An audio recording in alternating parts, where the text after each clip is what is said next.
안녕하세요. 한민족 사상의 원형 오늘 동영상 진행하겠습니다.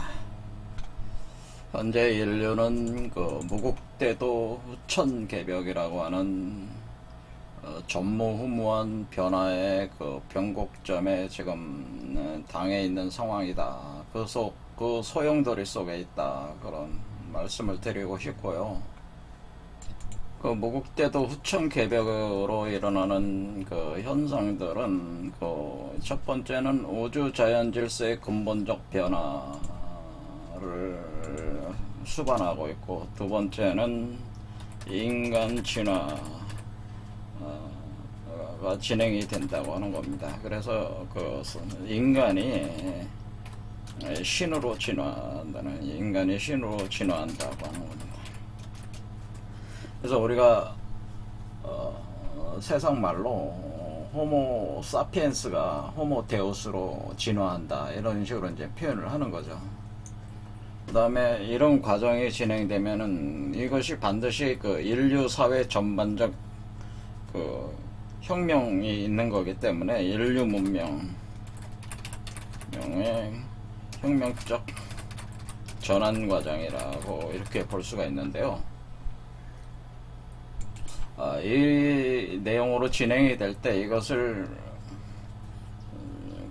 보면은 이 인류의 종말과 인류의 새로운 시작, 이렇게 되기 때문에 그 종말과 시작을 수반한다고 하는 거죠. 인류 종말.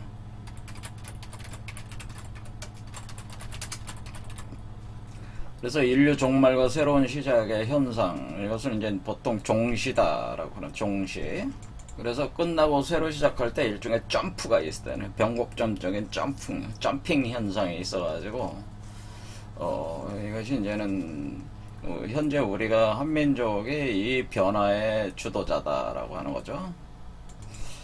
그렇게 예언이 돼 있다고 하는 겁니다. 그러니까 변화의 주도자로. 그러다 보니까 지금 현재 우리 대한민국이라는 나라가 현재 그 세계의 중심으로 굉장히 빠른 속도로 들어가고 있다라고 하는 것을 여러분들도 이제는 뭐 다 인식을 하고 있는 상황이죠. 요번에 이제는 영국 코넬에서 있었던 G7 정상회담, 확대 정상회담에 우리 대한민국에 이제 초청을 받았는데, 그것은 세계를 이끌어 나가는 본격적인 무대의 중심으로 이제는 자리 잡고 있다는 것을 보여주는 현상이라고 이렇게 볼 수가 있습니다. 근데 우리 한민족이 무슨 현재 그 세계를 주도하고 있는 미국이나 중국처럼 어떤 그런 패도적인 어떤 방식으로 지배를 하려고 하는 것이 아니고, 우리 한민족에게는 그 오래 전부터 그 내려오는 고유의 사상 체계가 있는데, 그것이 바로 홍익인간이라고 하는 거죠. 그 홍익인간이라고 하는 것이 우리가 널리 인간을 이롭게 한다, 그런 뜻인데, 그 널리 인간을 이롭게 한다는 것은 직설적으로 표현하자면은 다른 사람을 하나님으로 대하고 그 사람을 하나님으로 만들어줌으로써 내가 하나님이 된다, 이런 사고라는 거죠. 그러니까 다른 사람을 신으로 만드는 과정이 내가 신이 되는 과정이다라고 하는. 제가 이걸 이제 표현을 하자면, 홍해인간은 다른 사람을 신으로 만들어 줌으로써 내가 신으로 진화한다. 그러니까 나의 신화와 다른 사람의 신화가 별개가 아니라는 거예요. 내가 부처가 되는 거와 다른 사람이 부처가 되는 게 별개가 아니고, 다른 사람을 부처로 만들므로써 내가 부처가 되는 것이고, 다른 사람을 그리스도로 만들므로써 내가 그리스도가 된다는. 그래서 이게 개인의 구원이 사회의 구원과 직결되어 있다는 거죠. 구원 이꼴 사회의 구원이다. 그런데 그 출발을 자신이 잘 먹고 잘 살고자 하는 것이 아니고, 자신이 잘 먹고 내가 잘 먹고 잘 살려면은 다른 사람을 잘 먹고 잘 살게 해야 된다는 거예요. 내가 잘 먹고 잘 살려면은 다른 사람을 잘 먹고 잘 살게 만들어줘라. 이게 바로 홍익인간 사상이죠. 그 극치가 내가 신이 되고자 한다면 다른 사람을 신이 되게 하라, 그런 얘기. 내가 부처가 되고 싶다면은 다른 사람을 먼저 부처가 되게 해줘라, 그런 얘기. 이게 바로 홍익인간 사상의 원래 개념이고, 이렇게 하려면은 우리 선조들께서는 그 우리 몸 안에 궁울영부라는 것이 작동이 돼야지 이 홍익인간을 할 수가 있다고 했습니다. 그러니까 이렇게 할 수 있는 사람들의 각 개체의 몸에 실제로 그 진화를 일으키는, 그 변화를 일으키는 프로그램이 있는데, 그것을 가리켜서 궁울영부라고 했다는 거죠. 그러니까 변화와 진화를 작동하게 하는 프로그램, 그것이 이제는 작동하는 사람만이 이런 또 행동을 할 수가 있는 것이다. 그래서 그 궁울영부가 구체적으로 나타나면서 한 개인에게, 또 그 개인을 통해서 또 많은 사람들이 궁울영부가 작동되게 된 상황을 이렇게 보여준 것이 바로 그 동학이라고 하는 것이라. 이게 원래 최수은 선생께서 궁울영부를 하늘로부터 받아서 몸에서 작동을 시킨 것이고, 그 자기만 작동한 게 아니라 자기 신의 몸에서 작동시키는 것을 통해서 또 다른 사람에게도 일종의 자신의 내재되는 그 소프트웨어, 이 궁울영부 소프트웨어를 일종의 다운로딩 시켜서 장착시켜가지고 그 사람들 몸도 변화시킨 거예요. 그래서 변화와 진화를 이렇게 하는 거를 이렇게 늘려나가는 거죠. 이런 방식으로 늘려나가는 것이 이거 홍익인간의 과정이고, 이것이 바로 사회를 구원을 시킴으로써 내가 구원되는 그 과정이라고 하는 것이죠.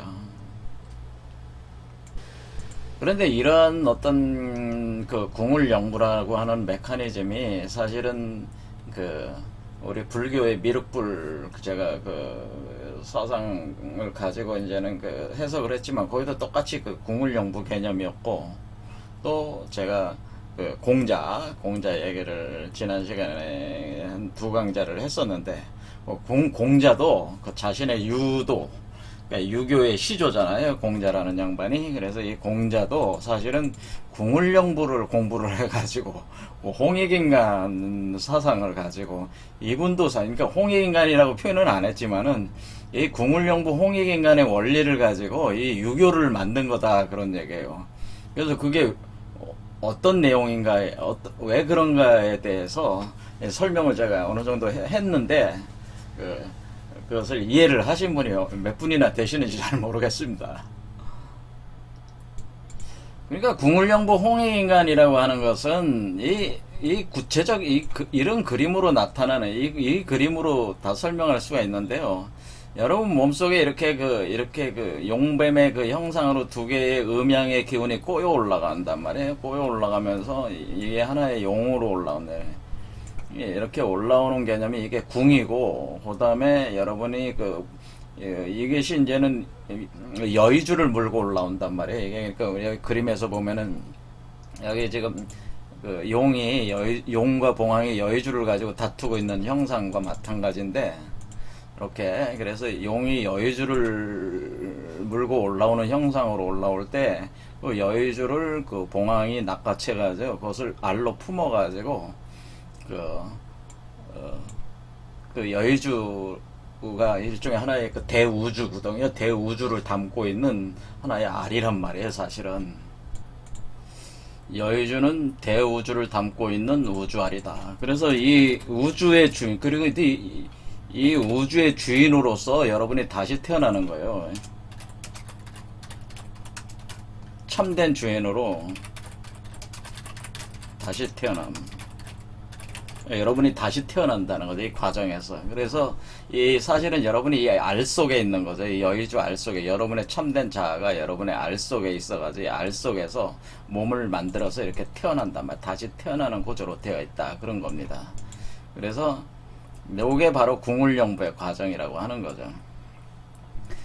그러니까 이런 형태의 이런 내용들이, 그러니까 이런 내용들이 이렇게 용이 올라오는 과정, 용을 이렇게 해서 이렇게 6개의 그 차크라를 거쳐서 차크라의 위치, 그러니까 유기, 그 다음에 유기 시성, 그러니까 유기, 요 6개의 차크라가 때에 맞춰서 착착착착 활성화되면서 진행되는 것을 공자가 그것을 주역이라는 책에서, 그러니까 역경에서 첫 번째 건계에 대한 그 단사에서 이미 표현을 해줬다는 거. 충청건계 단사에서 지난 시간에 이제 표현을 얘기를 한 거죠. 요기시성 시승 용용이 어천 해서 6개의 위치에서 용이 용자가 있잖아요. 이 용이 올라오는 거잖아요.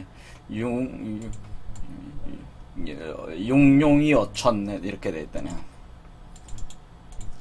이렇게 여기 있네요. 여기 이런 식으로 용용이 어천 해가지고 이렇게 올라가는 거기 때문에 이것도 그러니까 궁을영부잖아요. 똑같이. 그렇죠. 이렇게 되는 것이다. 그래서 우리가 이제 공자라고 할 때 사람들이 이제 제가 말씀드리고 싶은 거는 사실 공자를 잘 몰라요, 사람들이. 그러니까 우리가 유교를 공부했다는 분들도 공자에 대해서 잘 아시는 분이, 그러니까 이분들이 이제는 유교를 공부하실 때 주로 대학, 중용, 논어 이렇게 뭐 사서삼경이라고 해서 대학, 중용, 논어, 맹자 이게 사서로 이렇게 돼서 공부하는데, 이 대학은 그 공자의 제자 증자가 지었다고 그러나 중용은 자사가 지었다. 두 개 다 얘기라는 책에 있는 걸로 알려져 있죠. 그 다음에 논어는 공자의 제자들이 이렇게 편집한 걸로 돼 있단 말이에요. 근데 이 공자가 직접 쓴 거는 이 그 주역에서 주역은 역경과 시빅으로 구성되어 있는데, 이 역경이라는 그 문왕과 주공이 만든 이 역경을 공자가 직접 그러니까 기술한단 말이에요. 거기다 일종의 그 해석을 한 자신의 철학을 거기다 부과를 시켜가지고 이렇게 만든 게 이게 주역이란 말이에요. 그러니까 공자가 직접 자신의 사상을 표현한 거는 주역이란 말이에요. 근데 대부분의 사람들은 이 대학, 중용, 논어나 맹자 이런 걸 가지고 이제는 공자 사상이라고 하는 건데, 그것도 틀린 말은 아니지만은 사실은 주역을 모르면은 공자 사상을 아는 게 아닙니다. 제가 생각할 때는. 그래서 소위 말해서 이 나름대로 우리가 유학이라고 하는 거, 성리학이라고 하는 것도 공자에 대한 재해석 과정이었어요. 사실 송나라 때 일어났던 그런 것들이 성리학적으로 이렇게 된 것이. 그러니까 공자의 사상이 정말 뭐냐에 대한 것을 이렇게 파고 들어갈 때 사실 제대로 알려면은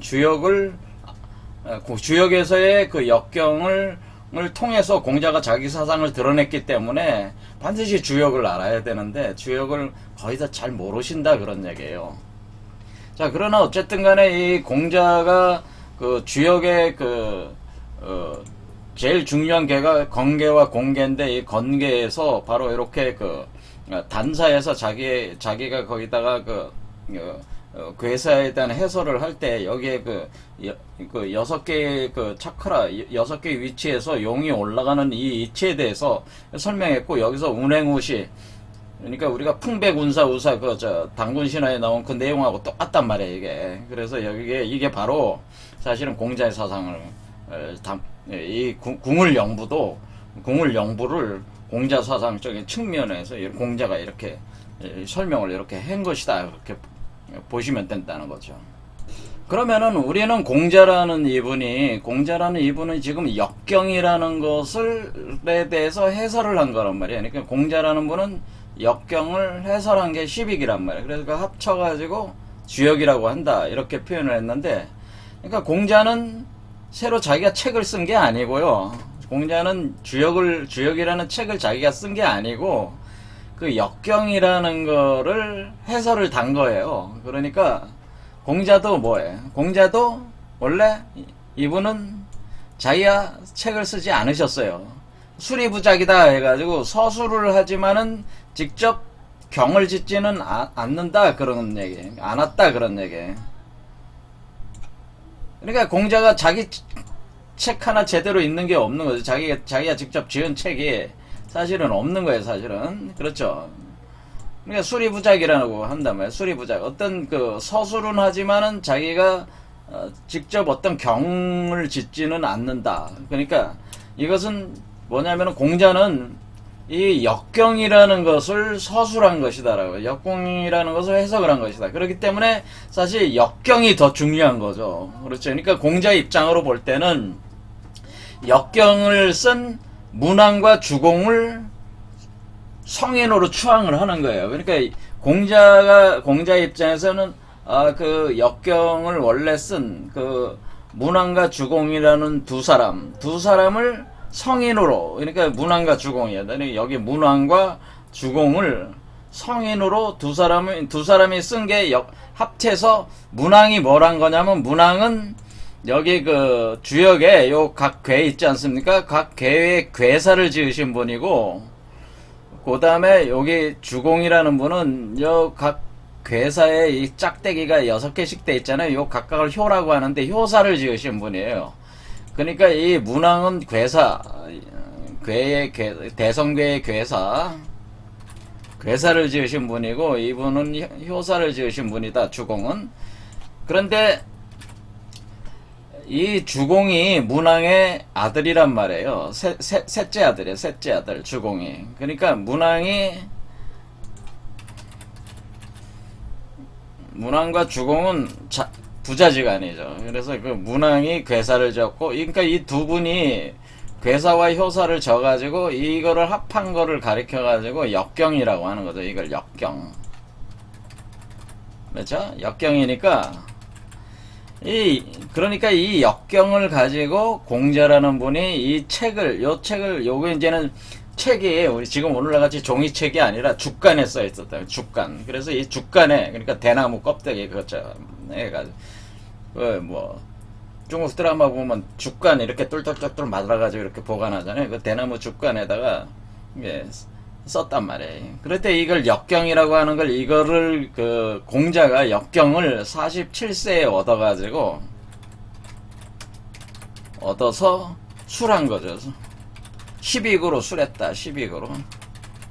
이렇게 그 해설을 했다고 하는 거예요. 그러니까 공자 입장에서는 자기가 역경을 자기가 쓴 게 아니고, 이렇게 그 문왕과 주공을 써놓은 걸 보니까 엄청나게 대단한 내용을. 그러니까 그걸 보고 이 문왕 주공은 정말 그 엄청난 인물들이 성인이다, 성인 정말 하면서 그 감탄을 금치 못하면서, 공자가 자기도 거기에다가 이 성인들이 남긴 이거에다가 이렇게 술해가지고 오늘날 공자의 사상 이렇게 전해져 내려온다. 그러니까 문왕과 주공이 쓴 이 궤사 효사, 이게 이제 또 중요한 거죠. 그렇죠. 이렇게 해서 우리가 유학이라고 하는 것은 공자 이전에 공자가 존숭한, 성인으로 추앙하면서 존숭한 사람이 문왕과 주공이란 말이에요. 그래서 문왕과 주공으로 또 올라가는 거죠. 한 단계. 그렇죠. 그래서 문왕과 주공의 쓴 궤사와 효사에도 그런 내용이 있냐? 자, 일단은 궤사는 뭐 전체 궤에 대한 거니까 빼고, 효사, 주공이 쓴 효사에 이런 내용이 그대로 있는 거죠. 여기 한번 보겠습니다.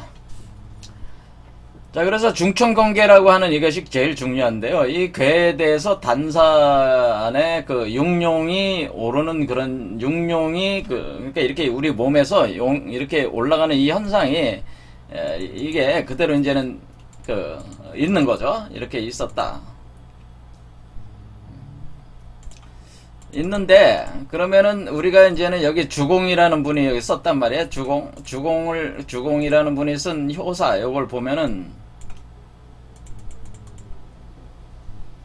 요 주공 효사, 여기 보면은 요 첫 번째 효에다가 잠용 물용 이렇게 돼 있단 말이에요. 물속에 잠겨있는 용은 쓰지 마라, 뭐 그런 뜻이. 잠용 물용, 그러니까 이게 잠용 물용이에요. 첫 번째 잠용 물용. 자, 그러면은 여기 여러분이, 그러니까 육용 중에 요거는 잠용이다 하는 거죠. 여기 요때 있을 때는 잠용이다. 그 다음에 두 번째는 결룡제전이다 이렇게 되는, 결룡제전. 두 번째 구의효, 두 번째 결룡제전. 그러니까 용으로 나가잖아요. 용이 밭에 있다, 뭐 그런 거죠. 용이 밭에서 보인다, 뭐 그런 뜻도 되는데, 뭐 이거 해석은 안 하겠습니다. 용으로, 이렇게 용봉의 이치로만 제가 계속 그걸 보여드리기 위한 거예요. 그 다음에 세 번째는 군자 종일 건건, 그래서 건과 건도 변한다 그랬잖아요. 단사에서 공자가 건도 변화한다. 이게 바로 건에서 건으로 변한다는 거거든요. 건에서 새로운, 그러니까 하나님 아버지로부터 하나님 아버지의 자식에게 이렇게 건이 변한다, 그런 뜻이에요, 사실은 이게. 건도 변화. 그래서 군자 종일관, 그러니까 마지막 날에 종말할 때에 건건한다 이렇게 되는 거예요. 건이 새로운 건으로 넘어간다 그런 뜻이. 그러니까 종일이라는 게 뭐 종말할 때라는, 종말하는 날이라는 뜻이잖아요. 그 다음에 혹약재연, 네 번째는 혹약재연은 뭐예요? 연못물에서 혹 뛰어오른다. 그러니까 연못물에서 어떻게 뭐 우리가 용이 물속에서 논일다가 어떻게 돼? 여기 잠용 물용하다 물속에서 논일다가 그 물속에서 그 연못 물속에서 뛰어오른다는 거죠. 그러니까 날아오르려고 한다라고 하는 거죠. 그 다음에 다섯 번째는 비룡제천 이렇게 가는 거죠. 비룡제천, 그러니까 하늘로 날아오른다. 그러니까 우리가 비룡이라고 하는 건 뭐예요? 용이 날개를 달고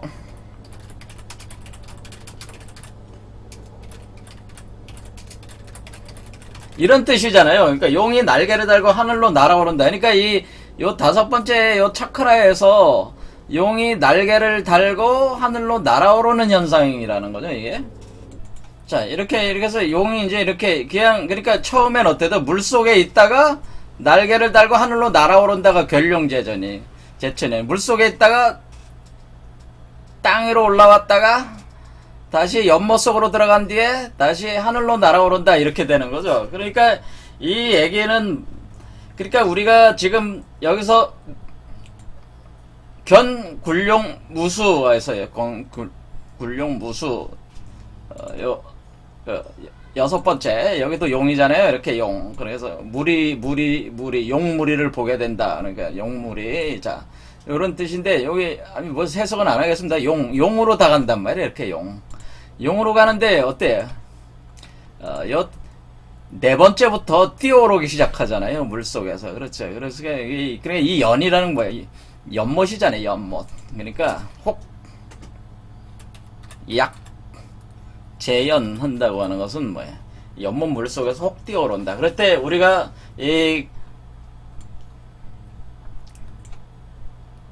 우리 그 동학 최재호 선생이 동경대전 말고 뭘 썼습니까?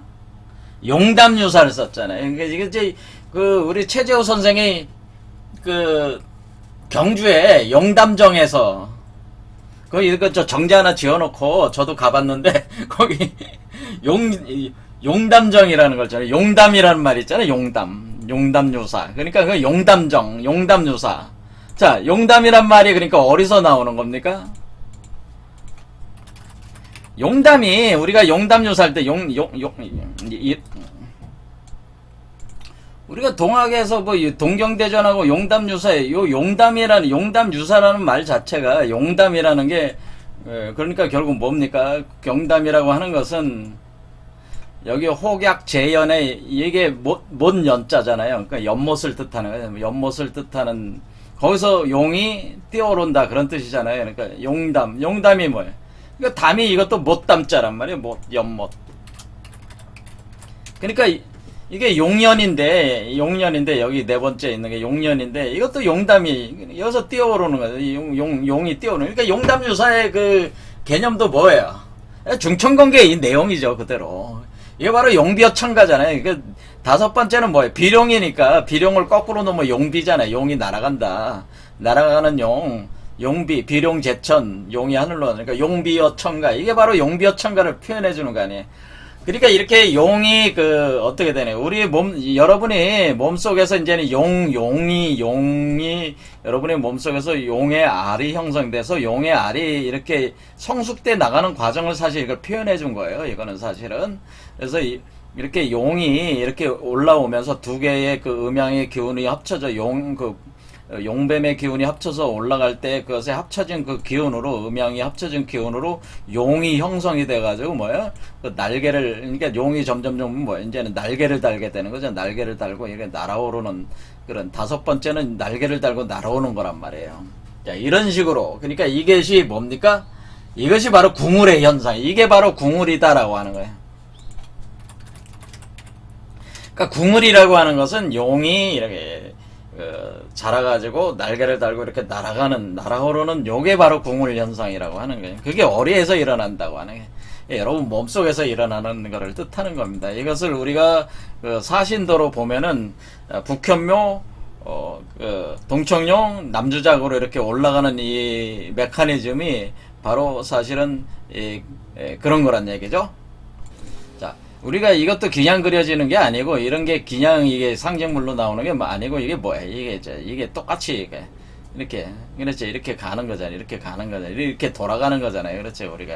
근데 우리 하늘에 있는 별자리가 28개, 28숫으로 돼 있는데, 거기에 그 각 별자리를 동서남북, 관장하는 짐승을 우리가 사신도로 이렇게 배치를 하게 될 때에, 이쪽에 동청룡, 북현무, 남주작, 서백호 이렇게 한단 말이에요. 그래서 하늘의 운행 원리를 가지고 또 설명을 하시는 것이다, 그런 얘기예요. 자, 그래서 여기서 북현무에서 동청룡으로 올라가서 남주작으로 가는 게 어리에서 일어난다는 게, 이게 하늘의 별자리, 이게 천문이자 천문, 하늘의 별들이 천문이 사람 몸속에 있다는 거죠. 그래서 여러분 몸속에서 하늘의 별들이 운행하고 있다는 거예요. 천문이 사람 몸속에 있다는 게, 이거는 뭐냐, 여러분 사람 몸속에 하늘의 별들이 있다네. 하늘의 별자리들이 사람 몸속 있다는 거죠. 그래서 그 별들을 동서남북으로 나눠가지고 북현무, 동청룡, 남주작 이런 식으로 표현하는 거라, 그런 얘기죠. 이해가 되시죠? 그러니까 우주가 어린이되네. 그러니까 대우주가 사람 속에 있다, 그런 뜻입니다. 대우주가 사람 몸속에 있다, 이런 뜻이에요. 대우주가 여러분 몸속에서 소우주인 인간 안에서 이렇게 생성이 돼가지고 이렇게 나오는 것을 표현해 준 게, 이게 궁울영부 과정이라고 하는 것이죠. 자, 그래서 여기서 보면은 결국에는 우리가 공자가 한 단사, 그리고 우리의 문무왕 역경을 보고 공자가 한 거기 때문에, 문무왕이 더 공자보다 공자가 그런 사상을 정립하게 된 원인은 뭐예요? 문무왕 때문에 가능했던 거죠. 그래서 문무왕의 역경을 토대로 만든 거기 때문에 이게 굉장히 중요하다. 근데 이것을 그래서 공자까지 합세해서 만든 이 책을 주역이라고 한다고 하는 거죠. 주역. 그래서 이 주역이라고 하는 것은 주나라 역이라고 하는 건데, 주역.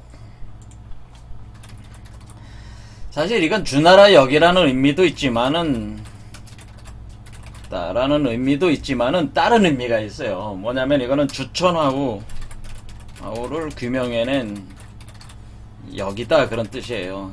그러니까 주천하우 과정. 여러분이 그러니까 주천하우를 여러분 몸속에서 불이 운행을 하면, 그러니까 주천하우라는 게 궁울영부가 작동될 때 되는 것을 주천하우 한다고 하는 겁니다. 그러니까 궁울영부가 작동을 하면은 여러분 몸에 주천하우 현상이 일어나네. 그러니까 궁울영부를 다른 말로 하면 주천하우라고 이렇게 해도 거의 무방할 정도라고 하는 거죠. 그러니까 주천하우는 우리가 표현말로 수승화강이라고 하는 거죠. 수승화강. 그리고 감리교구 현상, 이런 것처럼, 그러니까 물과 불이 하나로 합쳐져 이렇게 돌아가는, 여러분 몸속에서 운행을 한단 말이에요. 그것이 궁울영부가 작동되니까 그런 건데, 궁울영부가 작동됨으로써 나타나는 현상을 주천하우다, 이렇게 보시는 게 더 정확할 겁니다. 현상이 주천하우란 말이에요. 그러면은 주천하우에 주천하우 한다는 게 뭐예요? 주천하우라는 말 자체가 여기가 뭐로 돼 있어요? 주나라 주자잖아요. 이게 주나라 주자. 그래서 이 주나라 주자가 이 주역의 주자란 말이에요. 그래서 원래 이 주천하우 현상을 표현한 게 바로 주역이다라고 이렇게 보시면 된다, 그러는 거예요. 이렇게 보시면 되는 것이다. 그러면은 우리가 주역 이전에, 그러면은 이 주나라, 그러니까 문왕이라는 사람이 어떤 사람이냐면은, 이거 지금 시간이 없으니까 설명 할 필요는 없겠습니다. 아무튼 문왕과 주공 이 시대가, 요 문왕의 첫째 아들, 둘째 아들이 있었는데, 둘째 아들이 무왕이 있어요, 무왕. 그래서 무왕이라는 사람이 이 강태공 아시죠? 강태공. 요 강태공이 육도를 지었잖아요. 세계 최초의 그 병법서가 육도라는 책인데, 이 육도를 강태공이라는 사람이 있었대. 근데 이 강태공이 문왕이 강태공을 만나게 되죠. 그래서 만나게 돼서 초빙을 하게 됩니다. 초빙을 해서 태공망이라고 그 존숭을 하면서 뭘 하냐면은 그 문왕이 그 은나라를 멸하고 멸하려고 하는 거죠. 그럴 때 이제 강태공을 그 군사로서 이렇게 초빙을 해올 때 문왕은 그 뜻을 이루지 못하고 죽었고, 그 다음 왕인 무왕이 강태공의 그 가르침을 받아서 이제 전쟁을 하게 되는 거죠. 전쟁을 해가지고 그 은나라를 멸하고 주나라를 세우게 되는 거죠. 요때가 바로 그 역성혁명 교책이었죠. 그러니까 그럴 때에 이 주공이 그 바로 그 무왕의 아들인 성왕을 또 보필을 하게 됩니다. 그래서 이게 이제 요 그런 역사적 배경을 가지고 있습니다. 그래서 이 문왕과 주공, 그러니까 이때가 주나라 성립, 그러니까 통일된 주나라죠. 그러니까 통일국가로서의 주나라, 제후국이 아닌 통일된 그 국가로서 그 주나라가 성립식의 요 중요한 그 역경이라는 것이 됐고, 요 주공이 이 무왕의 아들인 성왕을 보필한 공로로 이쪽 그 산동반도 쪽에 엄택이라는 곳을 이렇게 봉지로 하사를 받게 됐는데, 그 엄택이라는 그곳이 바로 노나라, 그 공자가 태어난 노나라가 되는 거예요. 그래서 이렇게 문왕, 주공, 공자가 이렇게 쭉 연결이 되는 게 역사적으로든 관계가. 그런데 우리가 이렇게 그 역경이라는 거 이전에, 그러니까 우리가 주역이라는 거 이전에, 우리가 이미 주역 이전에 뭐가 있었냐면은 그 은나라에, 그러니까 이건 주나라의 주역이 있었고, 그 다음에 은에 뭐가 있었냐면은 귀장력이라는 게 있었고, 그 다음에 하나라에 은나라 이전을 하나라로 보잖아요. 하나라의 하에 뭐가 있었냐면은 연산력이라고 있었어요. 연산력. 그래서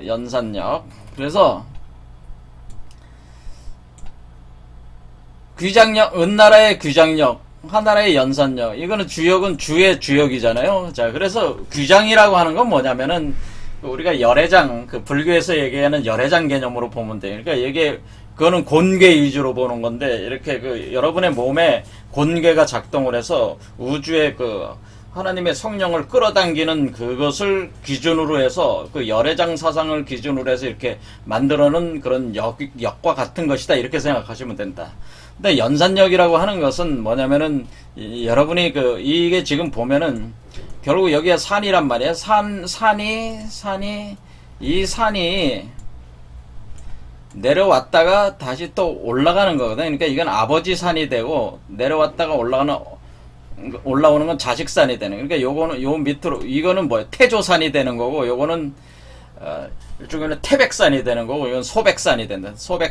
요게 태백산, 소백산, 태조산. 그러니까 우리가 그 명당 쓸 때 그런 거와 같은 개념이에요. 이 산으로 보는, 이게 그런 거와 같은 개념으로 이렇게 그 산이 움직이는 현상을 가지고 역으로, 그러니까 이거는 간괴를 기준으로 해서 이것을 역을 만든 게 하나라 그 역이다, 그런 얘기예요. 자, 그 다음에 우리가 이 역의 시조는 바로 복희 여화시다. 복희. 그런데 복희란 말, 복희.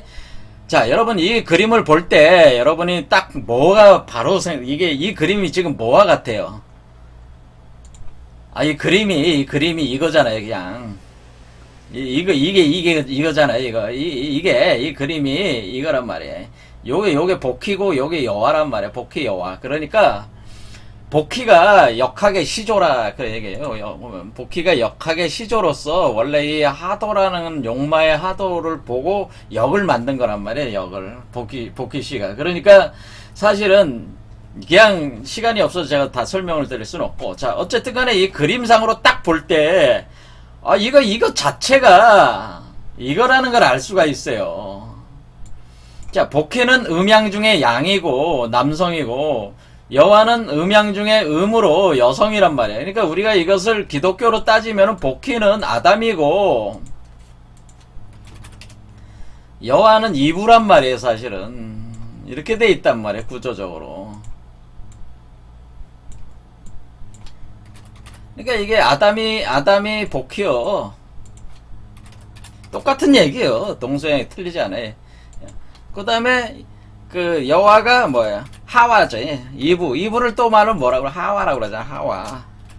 여와, 하와. 이게 같은 개념이에요. 그래서 이게 지금 똑같은 이렇게 올라오는 요거 자체가 요거잖아요. 이렇게 그래서 두 개가 합해가지고 요게 나오는 거란 말이에요. 요게 다시 합해가지고. 그래서 이게 이 태극도설도 요걸 설명한 거예요, 사실은. 그래서 우리가 그 주영계 그 태극도설이라고 하는 우리가 주나라 성리학의 중요한 어떤 그런 도상 내용이 태극도설인데, 이 태극도설도 사실 이걸 설명한 것이에요. 그러니까 하도적 원리를 설명한 것입니다. 그래서 제가 말씀드리고 싶은 것은 바로 이와 같이 그 우리가 역학이라고 하는 거, 우리가 동양에서의 어떤 우주자연과 인간의 변화의 원리를 기술하는 그 코드로서 해석해내는 그런 연구하는 그 체계로서의 역학이라고 하는 체계가 뭐예요? 사실은 궁울영부 작동 원리를 설명하기 위해서 그 고안된 것이라는 거예요. 어떻게 보면은 그것이 그 내용 자체가, 그러니까 우리 역학 자체가 궁울영부의 원리를 드러내는 학문이다, 그런 뜻이라 그런 얘기죠. 그래서 복희 여와의 그림 자체가 사실은 궁울영부의 메커니즘을 그대로 표현해준 형상이라고 하는 겁니다. 이것 자체가 요거란 말이에요. 그냥 이렇게 갖다 놓으면 딱 맞는 거란 말이에요. 이게. 자, 이해가 되시죠? 이렇게 올라가는 거.